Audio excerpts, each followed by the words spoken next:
हाँ जी, foreign exchange का मतलब क्या है? Foreign currency. And what is foreign exchange rate? The rate at which domestic currencies to obtain the that rate is known as foreign. मैंने in foreign exchange rate तीन तरह के पढ़ाने थे पूरे चैप्टर के अंदर। एक था फिक्स एक्सचेंज रेट, एक था फ्लेक्सिबल फ्लोटिंग, और एक था मैनेजमेंट। मैंने सबसे पहले इनको फिक्स पढ़ाया, फिक्स के फीचर्स पढ़ाया।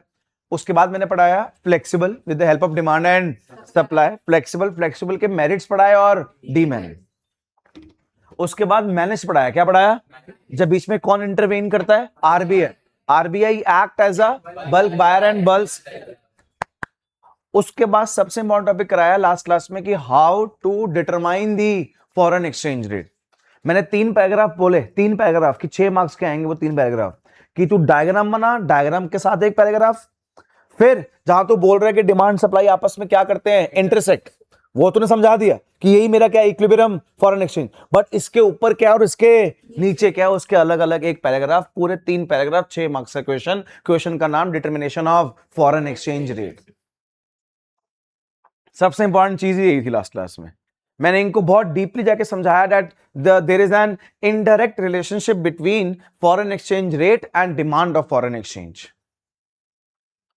और there is an direct relationship between foreign exchange rate and supply of foreign exchange. इन्हें बहुत डीपली जाकर ये इनडायरेक्ट क्यों और वो डायरेक्ट क्यों है, बहुत डीपली जाके समझाया। सॉरी उन बच्चों के लिए जो लास्ट क्लास में नहीं थे भाई। मैं आगे चल रहा हूं। जब ये सारा पार्ट कवर कर लिया था तो लास्ट टॉपिक कराया था, बच्चे पूछे थे what is foreign exchange market. याद होगा, खत्म कर दिया, क्लास खत्म कर दी थी। ये लास्ट टॉपिक ये कवर करा रहे थे। कहते what is foreign exchange market. तो मैंने बोला भाई मार्केट कौन क्या होती है? कह रहा सर मार्केट में जहां पे यदि मैं बाइंग एंड सेलिंग हो किस चीज की, गुड्स एंड, बट यहाँ गुड सर्विस नहीं है, यहाँ फॉरेन एक्सचेंज है। तो ये मार्केट का नाम हो गया फॉरेन एक्सचेंज मार्केट। क्या नाम हो गया? होती तो अभी भी बाइंग एंड, ऐसी कोई मार्केट ही नहीं जहां क्या ना हो बच्चों, बाइंग एंड सेलिंग। सबरा हर क्लास में लेट आ रही है ना, कोई बात नहीं बेटा, फोन सबमिट कर दे बस। यहाँ बाकी सब ठीक है। यहाँ पे आ जा, यहाँ पे आ, सेकंड बेंच पे जल्दी। अपने पास रख ले, आवाज निकालियो मत। हाँ जी, तो मार्केट तो मुझे पता है क्या होती है, यहाँ बाइंग एंड सेलिंग। बट यहाँ Akshara buying and selling goods की नहीं होती, buying and selling foreign exchange की होती है। इस मार्केट का नाम है फॉरेन एक्सचेंज मार्केट। क्या नाम है? Foreign exchange market. और आपने बताया था कुणाल सर, ये फॉरेन एक्सचेंज मार्केट 3 तरह के काम कर रही है। पहला काम जो जिसके लिए मार्केट बनी है, एक कंट्री की करेंसी को दूसरी कंट्री की करेंसी के अंदर कन्वर्ट करना, जिसको बोलते हैं ट्रांसफर फंक्शन। जिसके लिए बनी है मार्केट भाई, कैसे भूल जाऊंगा ये बात। मेरी परचेजिंग पावर इंडिया, मेरे पास इंडियन रुपीस पड़े, मेरे पास कुछ परचेजिंग पावर है, मेरी परचेजिंग पावर किसी और कंट्री की करेंसी के अंदर कन्वर्ट करना, इस मार्केट का ये काम है। दूसरा जी, क्रेडिट फंक्शन।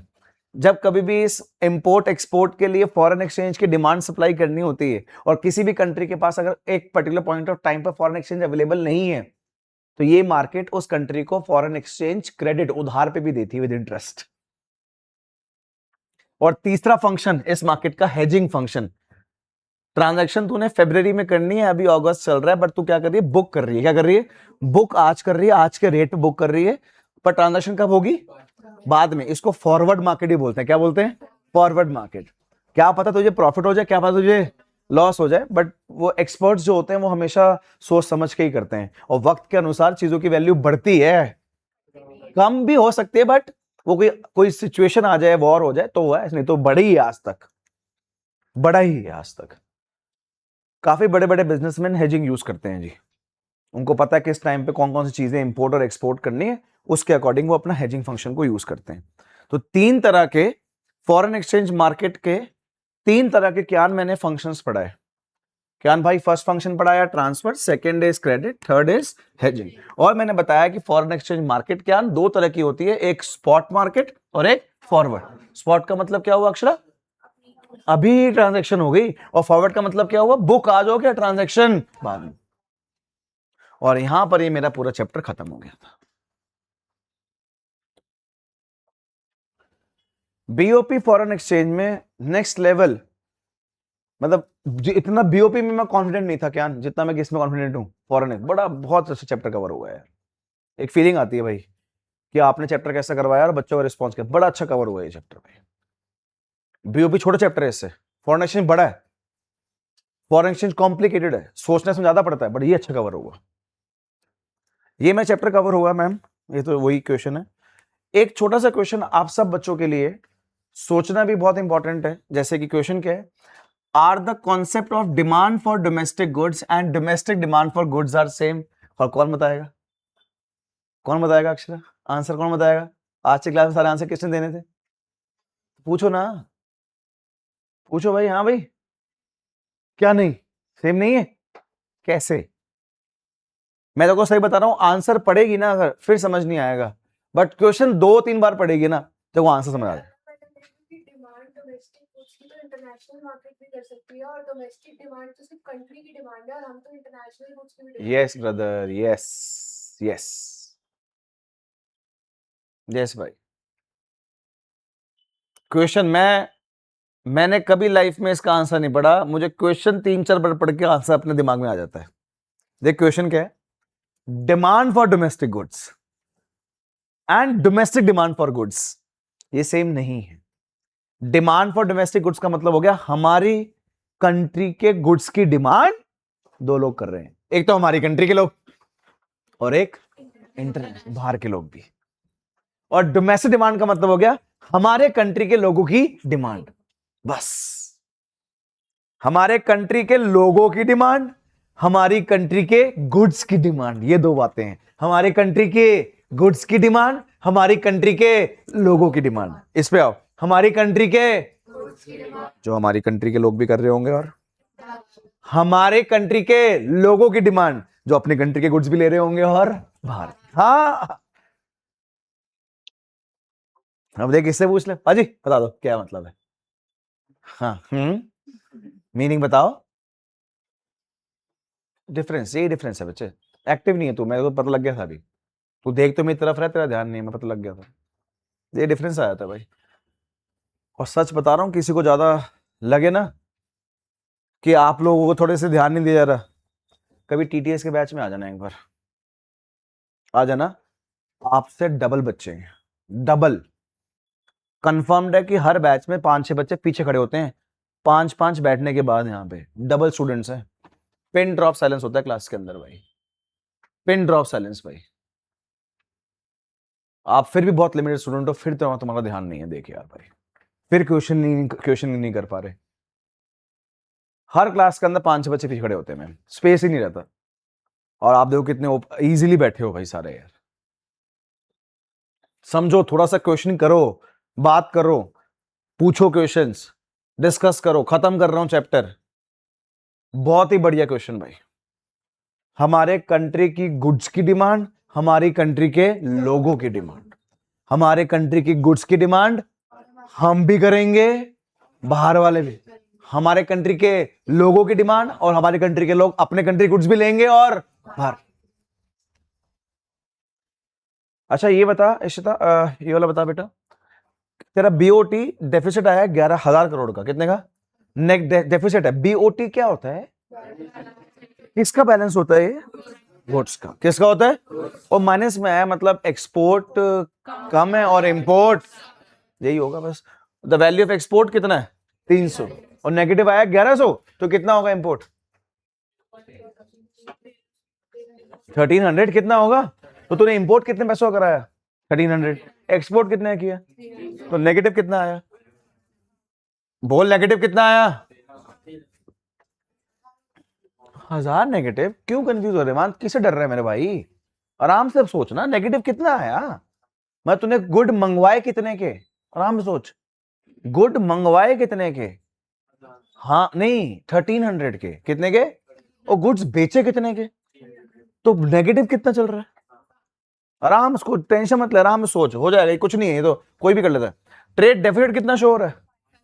-500 शो हो रहा है। इंपोर्ट कितना है कराया? तो फिर एक्सपोर्ट कितने के होगा? पैसे गए कितने? पैसे गए कितने मेरी जेब से? पैसे आए कितने? 5000। कितने हैं? 5000 नहीं, 4000। कितने हैं? तो नेगेटिव कितना चल रहा है? 5000। भाई बैलेंस ऑफ ट्रेड आपको सिखाया हुआ है मैंने हमेशा, कैसे आता है exports minus a country balance of trade is imports कितने का है, तो एक्सपोर्ट कितना होगा 150 का होगा, तभी तो नेगेटिव कितना है। अब क्वेश्चन देख सपरा, बड़ा तगड़ा क्वेश्चन, तगड़ा क्या सोचने वाले पे हो जाएगा। दो कंट्री दी हुई है सपरा, कंट्री ए और कंट्री बी, और कह रहे हैं कंट्री ए में इन्फ्लेशन आ गई है कंट्री बी से ज्यादा। तुझे इन्फ्लेशन का मतलब पता है? बता, कुछ तो बता इन्फ्लेशन। हाँ हाँ हाँ, बस हाँ, यही मतलब है, जनरल मतलब यही है इन्फ्लेशन का कि चीजों के प्राइसेस बढ़ रहे हैं। तो मिदांश, कंट्री ए के अंदर भी इन्फ्लेशन आई, कंट्री बी में, बट कंट्री ए में इन्फ्लेशन ज्यादा आई है, मतलब कंट्री ए में गुड सर्विसेज के प्राइस ज्यादा बढ़ रहे हैं। सुन रहा है, कंट्री ए में गुड सर्विस के प्राइस, तेरे हिसाब से क्या होगा, तेरे हिसाब से क्या होगा? दुनिया में दो कंट्री, पूरी दुनिया में दो country, country A country B, country A में गुड सर्विसेज के प्राइस बहुत ज्यादा बढ़ रहे हैं, क्या होगा? हाँ इन्फ्लेशन। अब होगा क्या? कंट्री बी के लोग किससे लेंगे, कंट्री ए के लोग किससे लेंगे, बी से।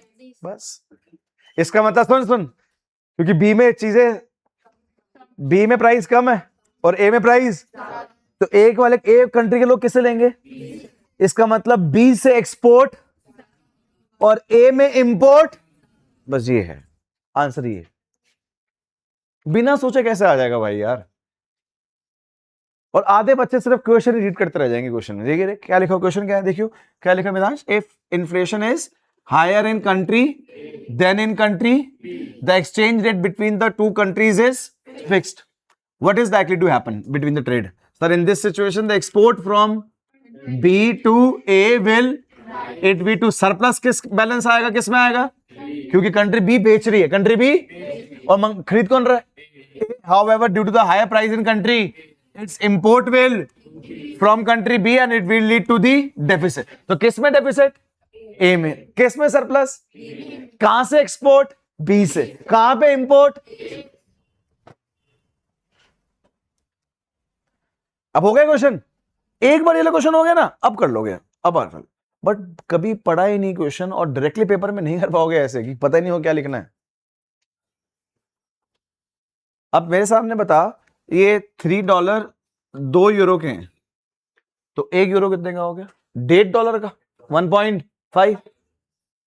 यहां €1 कितने का आ रहा है, 2, तो यहां €1 लेने के लिए $1.5 देना पड़ता था, और अब €1 लेने के लिए किसकी वैल्यू बढ़ी, किसी कम हुई? सोच आराम से, मैं पता क्या सॉल्व करता हूं इसको, मैं पर यूनिट निकाल लेता हूं, पर यूनिट।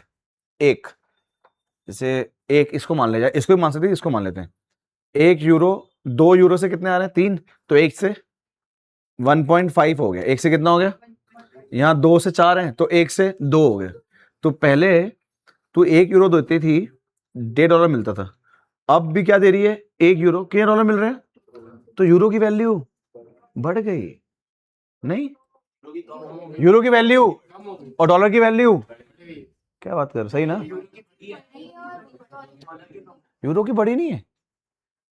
तू देख ना, पहले €1 देके $1.5 मिलता था, अब सेम €1 देके कितने डॉलर मिल रहे हैं, तो किसकी वैल्यू बढ़ी, किसकी कम हुई? मैं कंफ्यूज हो गया था अभी, ठीक है सब ठीक है ना, क्लियर है ना। सेकंड देखियो, एक का निकाल ले, $1 देके हाफ करिए सर, कितना 47 कुछ हो गया, ₹47 हो गए। $1 कितने का है, 47, यहाँ $1 कितने का, 50 का, 3/150 कर दे, तो यहाँ 47 मिलते थे $1 से, और यहाँ 50 $1 से, तो इंडियन करेंसी की वैल्यू, इंडियन करेंसी की वैल्यू, पहले तू 47 रुपीज देता था डॉलर लेने के लिए, आज तू 50 देने पड़ रहे डॉलर लेने के लिए, तो इंडियन करेंसी की वैल्यू कम होगी, डॉलर की वैल्यू बढ़। पर रुपये निकाल ले, पर निकाल ले करो, पर एक का निकाल ले करो, पता लग जाएगा। चलो तू बताएगा ना,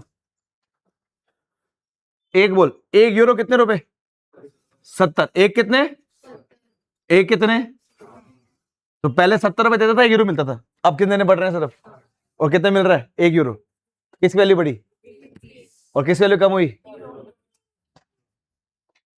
अब भाई कुछ बच्चों को ये मुश्किल लग रहा होगा भाई, पता है क्यों? क्योंकि वो सोच नहीं रहा बस, और अगर डाउट आ रहा तो वो पूछ भी नहीं रहा, कह रहा छोड़ बाहर बेइज्जती हो जाएगी अभी।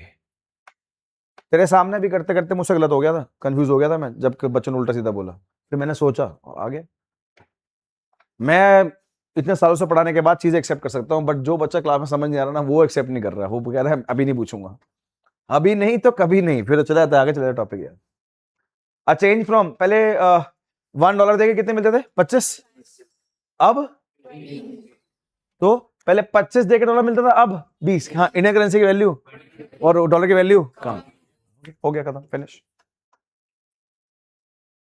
डिफरेंशिएट बिटवीन डिवैल्यूएशन एंड, दोनों का मतलब सेम है। डिवैल्यूएशन का मतलब वैल्यू का कम होना, डेप्रिसिएशन का मतलब भी वैल्यू का कम होना, but devaluation under the fixed exchange rate system and depreciation under the flexible.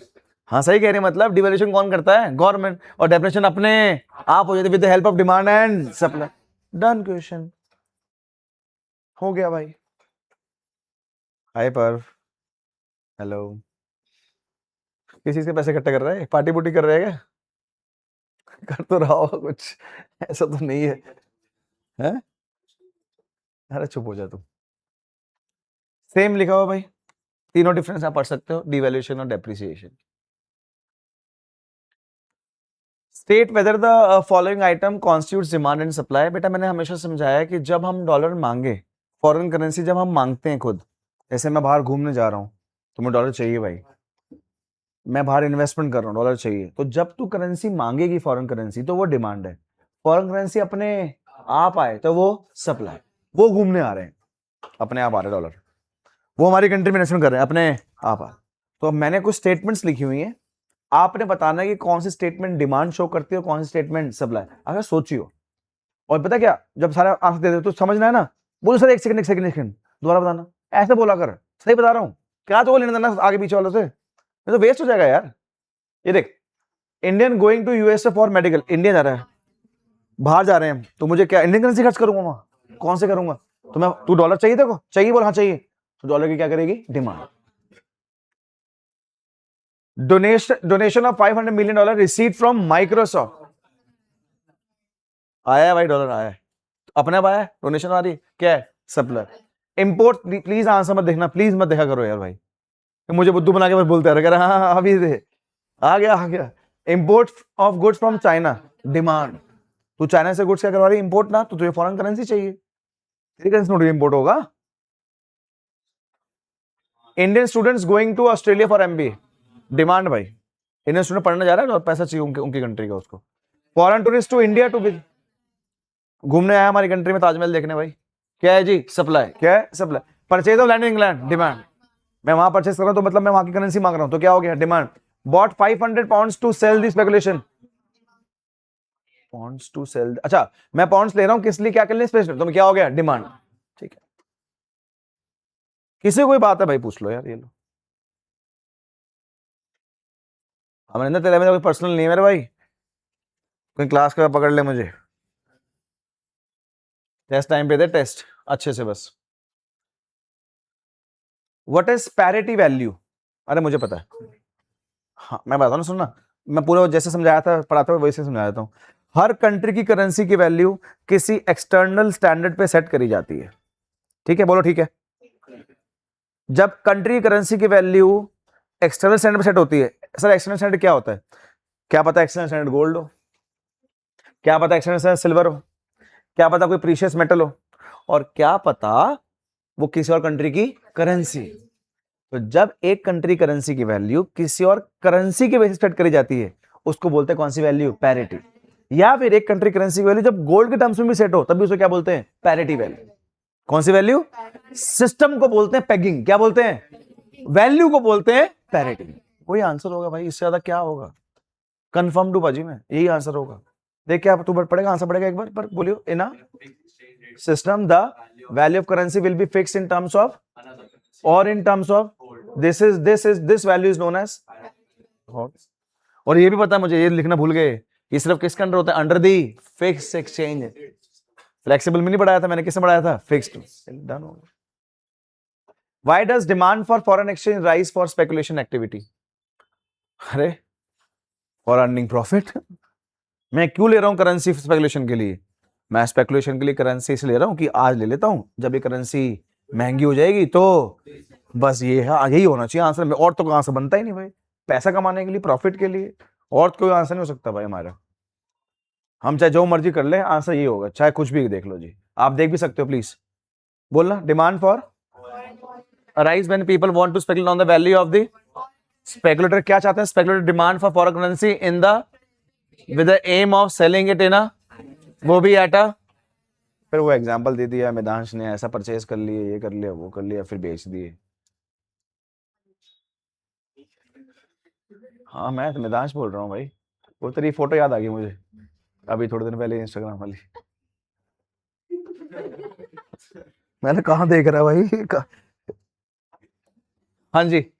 When price of foreign currency rises, it demand falls। कह रहा आज ही ब्लॉक करता हूँ पहले इसको जाके यार। हाँ जी, when price of foreign currency rises, its demand, हाँ सही बात है। अगर फॉरेन करेंसी की वैल्यू प्राइस बढ़ेगा तो फॉरेन करेंसी की डिमांड, तो मुझे अच्छे से पता है कि फॉरेन करेंसी के प्राइस में और फॉरेन करेंसी की डिमांड में कैसे रिलेशन होता है, इनडायरेक्ट। उनका प्राइस बढ़ेगा तो मैं डिमांड कम करूंगा, ये रहा। Recently government of India has double the import duty on gold. हाँ अभी करा था, अभी रिसेंटली करा है।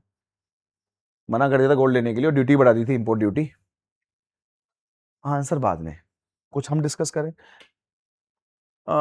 इंपोर्ट ड्यूटी बढ़ गई, मतलब अब हम अगर गोल्ड बाहर से लेंगे तो गोल्ड महंगा होगा, गोल्ड तो हम गोल्ड अब कम लेंगे। दुनिया का universal phenomena, law of demand, whenever the price of the commodity increase, demand for that commodity. तो अगर तो डॉलर गोल्ड की डिमांड,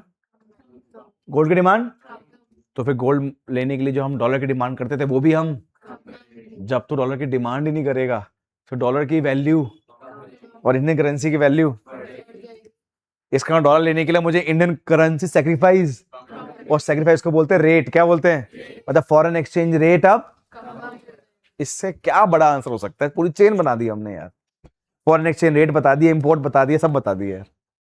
क्या ही लिखा होगा इसके अंदर? दोबारा दोबारा बनाए, दोबारा पहले पहले पहले चेन बनाओ दिमाग में। गोल्ड के ऊपर क्या बढ़ गई? ड्यूटी। क्या बढ़ गई? गोल्ड अब हम नहीं लेंगे तो हम डॉलर की डिमांड, जब डॉलर की डिमांड कम करेंगे, जब उसकी डिमांड कर ही नहीं, चल चल चल नहीं कर रहे, तो उसकी वैल्यू, हमारी वैल्यू, जब हमारी वैल्यू, तो डॉलर लेने के लिए हमें अपनी करेंसी सैक्रिफाइस, और जब हमें अपनी करेंसी सैक्रिफाइस, तो सैक्रिफाइस को रेट बोलते हैं। क्या बोलते हैं? मतलब रेट, फॉरेन एक्सचेंज रेट क्या हो गया? कम। इससे बड़ा कुछ नहीं लिखा हो सकता, कम ही लिखा होगा आंसर में भाई।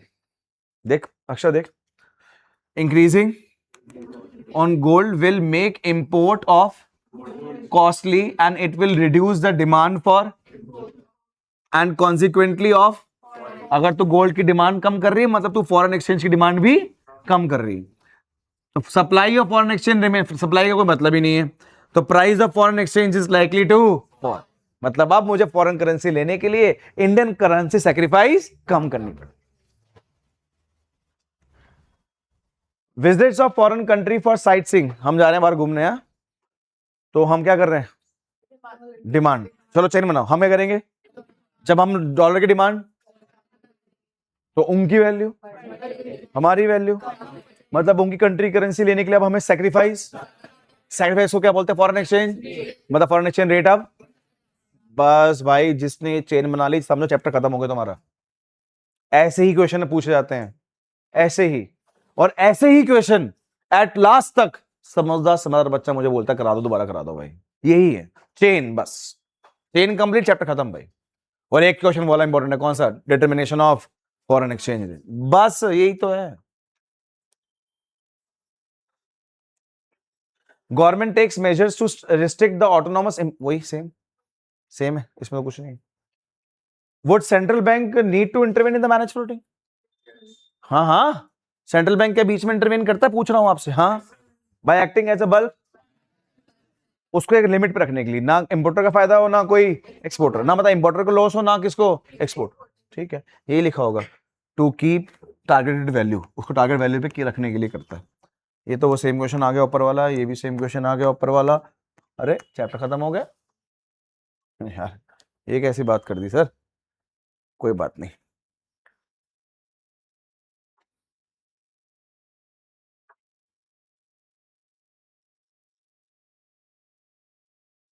अनलिमिटेड क्वेश्चन है अपने पास भाई,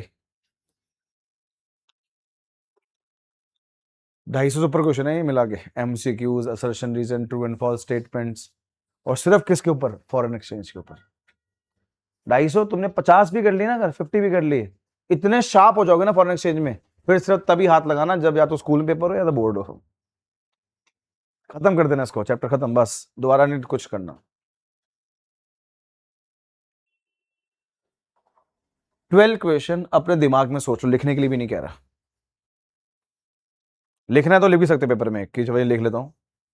12 क्वेश्चन सोच लो, कोई टेस्ट नहीं हो रहा, कुछ नहीं हो रहा, अपने आप को चेक कर लो कि मैंने और चैप्टर को और पढ़ना है या हो गया।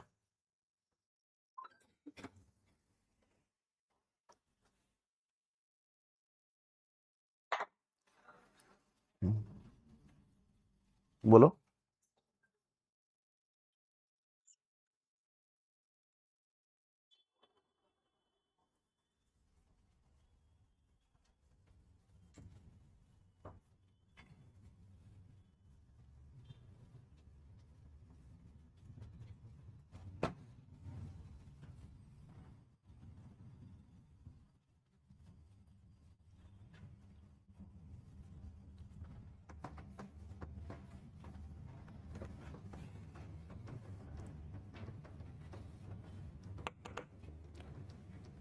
Dash is one of the most important source of demand for, नहीं डिमांड फॉरेन करेंसी की हम क्यों करते हैं, कोई बहुत इंपॉर्टेंट सोर्स बता। For imports of goods and services. अरे एक्सपोर्ट के लिए डिमांड थोड़ी करता है, किस लिए करता है demand. Good exports of goods and services raises the, अगर तू गुड्स और सर्विस को एक्सपोर्ट कर रहा है तो फॉरेन एक्सचेंज की डिमांड बढ़ेगी या सप्लाई।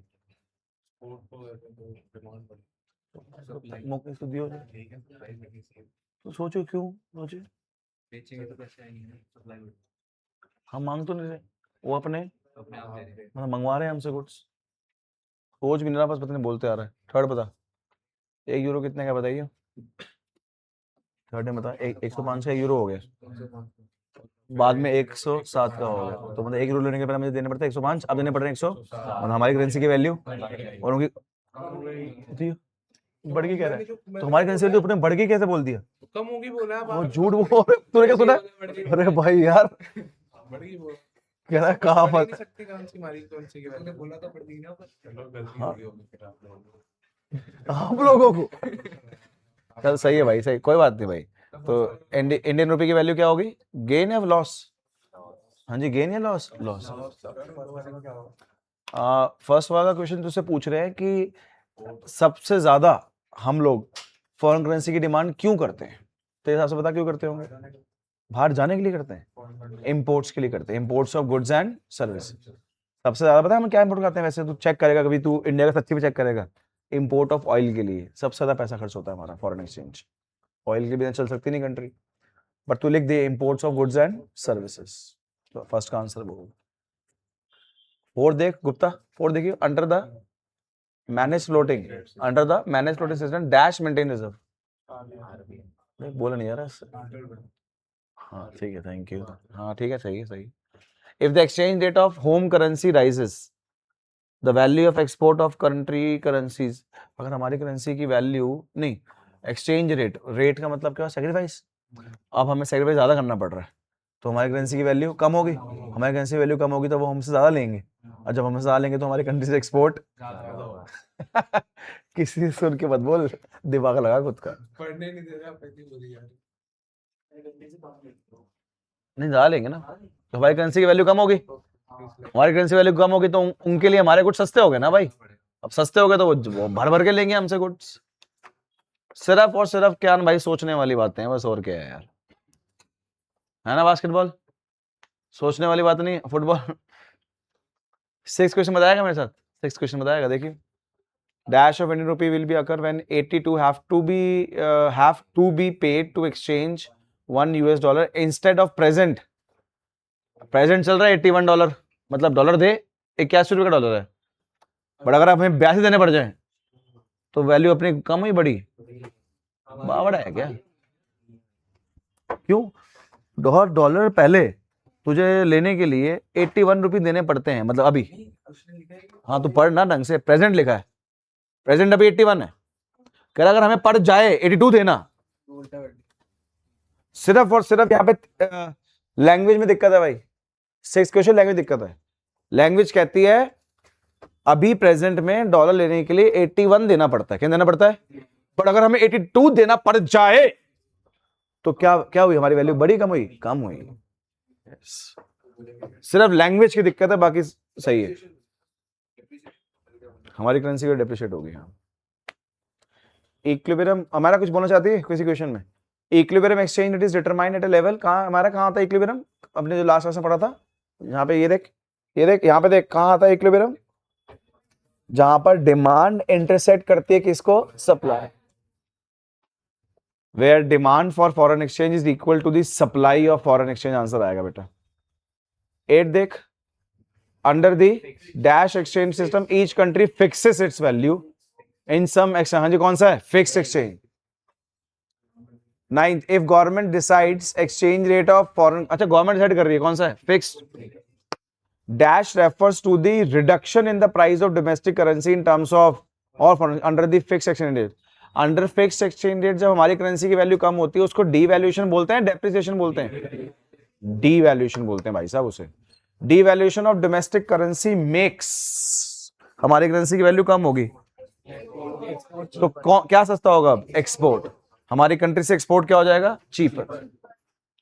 सच बता रहा हूं, सिर्फ सोचना वाली बात है।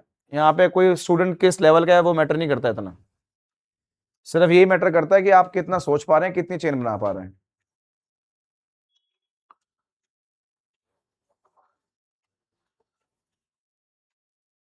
फर्स्ट 14 सोचना जरा एक बार, सिर्फ ट्रू एंड फॉल्स। कुछ लिखना चाहते हो लिख लो, मैं आपके साथ आराम से बैठ के डिस्कस करने के लिए रेडी हूं सारे। फोन मत यूज कर।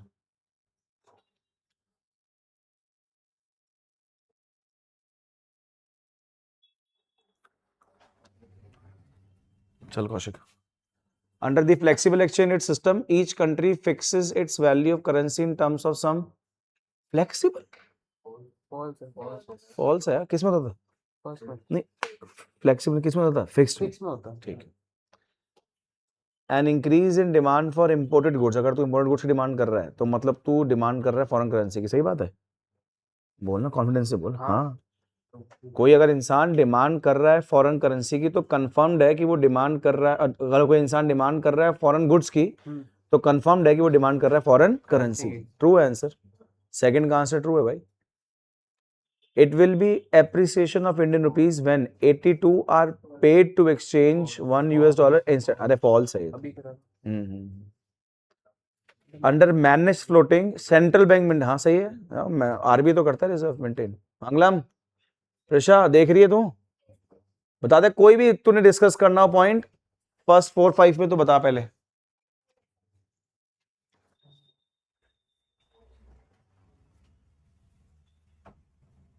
सिक्स बता। Rise in supply of, fifth बोल, depreciation of Indian currency will lead to the promotion of Indian export. अगर हमारी करेंसी की वैल्यू डेप्रिशिएट होती है तो क्या एक्सपोर्ट बढ़ेगा?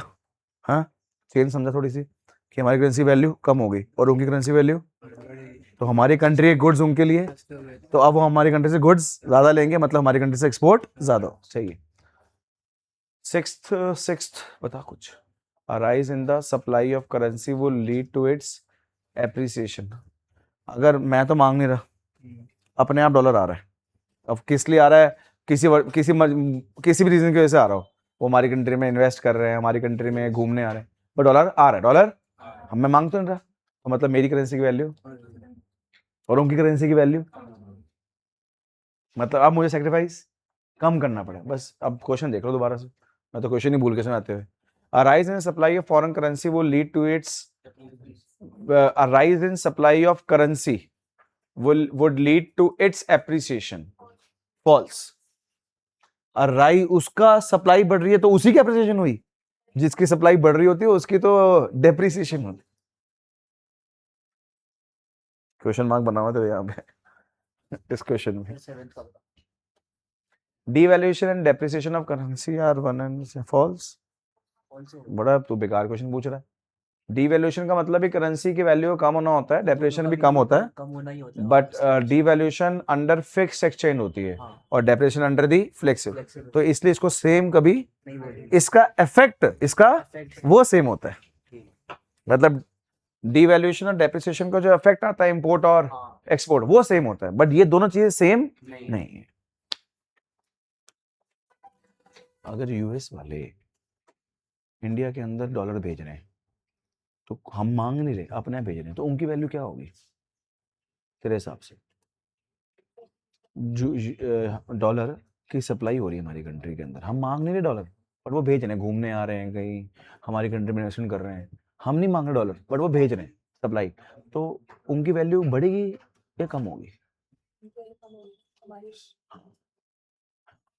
वही क्वेश्चन था, पर ये कह रहे हैं कि उनकी वैल्यू एप्रिशिएट होगी। क्या होगी? डेप्रिस। तभी आंसर हमने क्या बोल दिया? फॉल्स। जो तूने क्वेश्चन मार्क बना हुआ था ना यहाँ, 8 बता 8। Demand for American goods will rise in India, ठीक है, ड्यू टू एप्रिसिएशन। हाँ ठीक है, 8 सही लग रहा है। 8 क्या कहती है भाई? अगर मेरी करेंसी की वैल्यू बढ़ जाएगी, मेरी करेंसी की वैल्यू, तो ठीक है, फिर मैं यूएस से डिमांड ज्यादा कर रहा हूँ गुड्स की, ठीक है, ओके।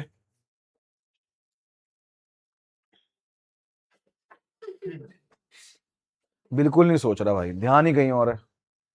सच में है। हाँ जी, क्या कहते हो? सिर्फ और सिर्फ आप लोग जब तक खुद सोचोगे नहीं तब तक ये नहीं हो पाएगा, नहीं हो पाएगा। मैं आपको सच बता रहा हूं, नहीं हो पाएगा। सिर्फ आपके थिंकिंग के ऊपर डिपेंड करता है। बताए थे कल बिजनेस में बात, 4 ही तरीके। देखो जी, 9 देखो, इन स्पॉट मार्केट, कौन सी market? Sale and purchase of foreign currency on a specific future. बोल स्पॉट रहे हो भाई, फ्यूचर की बात कहां से आ गई? फॉल्स है। Huge international reserves are required to be maintained by government in fixed and flexible. Government reserve सिर्फ किस में रखती थी? फिक्स्ड में। फ्लेक्सिबल में कहां से आ गया भाई? आंसर क्या है जी? फॉल्स। भाई क्या रिपोर्ट है चैप्टर की? सही है, आंसर नहीं दिख रहे मुझे। मानशु मेरे भाई कुछ बोल ही नहीं रहा। Increase in foreign exchange rate leads to rise in the supply of foreign exchange. पता है, तुमने इतनी जल्दी ट्रू बोल दिया, मैं नहीं सोच पाया अभी तक, उनको चेन नाम दे। Increase in the rate, rate का मतलब सेक्रीफाइस ज्यादा कर रहा हूं, मतलब मेरी करेंसी की वैल्यू और उनकी करेंसी की वैल्यू, तो जब उनकी करेंसी की वैल्यू ज्यादा है तो हाँ हमारी कंट्री ज्यादा लेंगे, हाँ सप्लाई, ठीक, अब ठीक है, ट्रू। कसम से बता रहा हूँ ये क्वेश्चन मैं ऐसे नहीं सोच पाया था जैसे जल्दी सोच के बैठे हुए थे भाई, क्योंकि मेरे को चेंज जब तक ना बनाऊं ना मैं, तब तक मुझे समझ नहीं आता भाई। Flexible exchange is determined by government, false, ठीक है।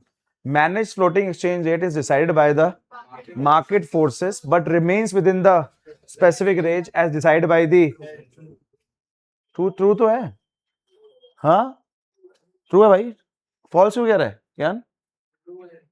To restore the value of depreciating domestic currency, मेरी करेंसी वैल्यू क्या होती है यार? ये कम। सेंट्रल बैंक बाय करेगा, सेल करेगा? अब देखो ये वाले क्वेश्चन बार बार आते हैं, इसलिए मैं थोड़ा रुक के समझा देता हूं। हमारी करेंसी की वैल्यू सपरा कम क्यों हो रही होगी? क्योंकि ये सारे लोग डिमांड किससे कर रहे होंगे? ये रोज डिमांड कर रहे हैं फॉरेन करेंसी की। मैंने इनको मना भी किया, ओ मत लो, ओए मत लो फॉरेन करेंसी, बट तब भी डिमांड कर रहे हैं, जिससे क्या होगा कि हमारी करेंसी की वैल्यू, तो आरबीआई बीच में आएगा, आरबीआई इनको मना करेगा डिमांड मत करो, पर ये मानेंगे नहीं। आरबीआई कहेगा ठीक है, तुमने डिमांड अगर फॉरेन करेंसी करनी है कर लो, मैं दे देता हूं तुम्हें। तो आरबीआई क्या करेगा? सेल। क्या करेगा? सेल। तो जब हमारी करेंसी की वैल्यू क्या हो रही हो? कम, तो आरबीआई करेगा सेल। जब हमारी करेंसी की वैल्यू, तो आरबीआई करेगा बाय। यस, तो RBI act as a bulk buyer and bulk seller. Come on, RBI act as a bulk buyer and bulk, किस चीज का मेरे प्यारे